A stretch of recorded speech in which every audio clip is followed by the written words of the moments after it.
বললো তোমরা পশ্চিমবঙ্গের লোক মানেই তো বাংলাদেশি, পশ্চিমবঙ্গ মানেই বাংলাদেশি। এরকম করার পর আমাদেরকে তিনজনকে তিন জায়গায় করে দিয়েছিল, কারোর সাথে কারো দেখা করতে দিচ্ছিল না। আর ওরা উপর থেকে হুমকি দিচ্ছিল, বললো যে আমাদেরকে মমতা এভাবে এভাবে করতে বলেছে।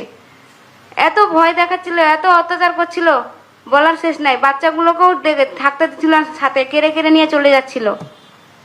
আমরা ভয়ে জান নিয়ে পালিয়ে এসেছি। আমাদেরকে ইনারা অনেকটা উপকার করেছে, এনারা আনিয়েছে দিল্লি থেকে বাড়িতে।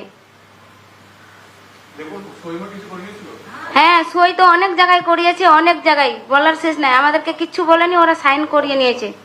আর আমাদের ফোন দুটো ছিঁড়ে নিয়েছে। মেডিকেল ট্রিটমেন্টে গেছিলাম, আমাদের কাছে ওই কাগজও আছে, কিন্তু ওনারা বলেছিলেন লাল বাহাদুর হাসপাতালে বলেছিল 9টার সময় আল্ট্রাসাউন্ড করানোর জন্য। ওরা আল্ট্রাসাউন্ডও করায়নি, বাচ্চাটার ট্রিটমেন্টও করায়নি।